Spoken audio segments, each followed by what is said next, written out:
the current bedding down process there, and you try to look forward, is there going to be an equal amount of continued change, much less change following what has happened in as dramatic a decade as you can imagine for Wales and Scotland, or is it going to be a continuation of this rapid dramatic change in the next 10 years? I think it will continue to be rapid and dramatic, and I think it will probably lead to the stabilisation of the unwritten constitution and its substitution by a written constitution by the year 2017. And now some questions. Thank you very much.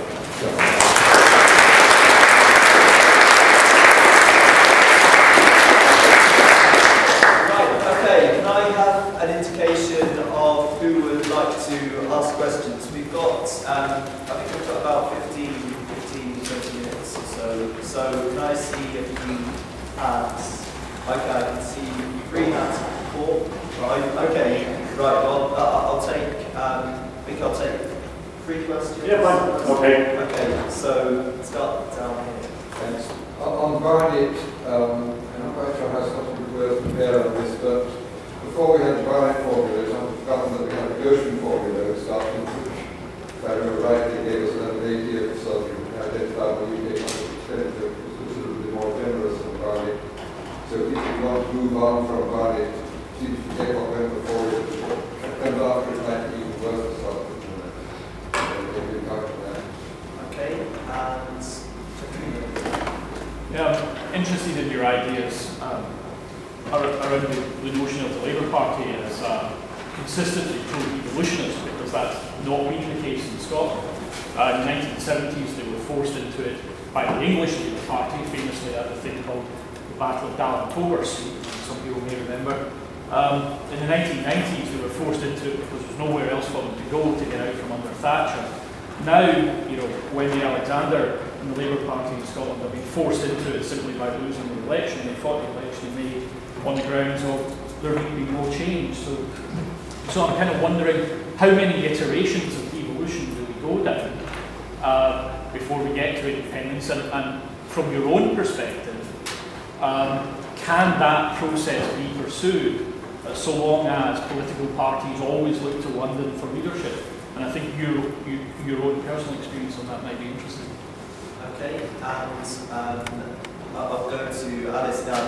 Next time I'll take some student questions. Okay, you'll alternate this a bit. Can I ask you about you haven't said anything about it at all.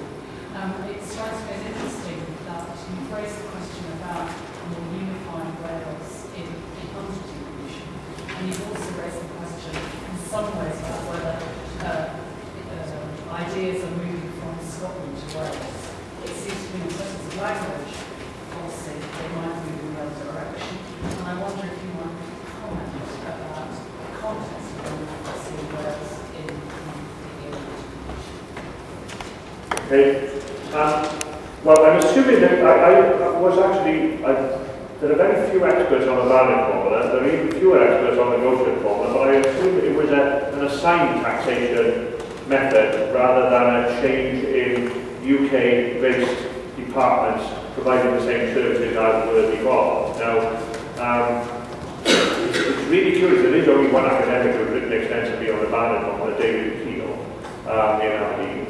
And it's lucky that he exists, because otherwise we're into a slightly Holstein question here of there's only 3 people who understand it, one is mad and one is dead, and the other one's not fine, etc. Barnet is exactly the same. There's one sane live person who writes on it. Now, I was a civil servant in the mid-70s. My memory is that Wales and Scotland were arguing far too successfully for ever-increasing shares of the equivalent in England. And that had to be brought to a stop ready for devolution so that it would stabilise the position, so that we got the Barnet convergence. That convergence is putting pressure on budgets now, especially for us, well, I can only speak for us in Wales. Are there better alternatives than that? I don't know. Always, the German system is not satisfactory. They hate the German system. We hate them through the outslice, the compensation formula, so that you're better off poor than you are wealthy as a land government. That's not satisfactory. and in any case, their land representatives argue the budget through in the upper house. And again, that would be very difficult to do. Alternatives to it, I mean, the point is that we have to search the world for the best practice or come up with something better, but it's an inherently multilateral exercise. Our commission is planned as a single exercise, and I'll be very interested to see what happens when the Parliament approval yesterday, how that pans out, because can Parliament and not governments carry out an exercise like that satisfactorily? So Barnett gives you a very rough and ready issue, a very rough and ready determination every so that it minimises arguments, but it doesn't mean that there aren't arguments over the 50-50 issues like Olympic expanding and so on. And the issue really is about whether the Treasury being judge and jury. If the Treasury says the Olympics is all non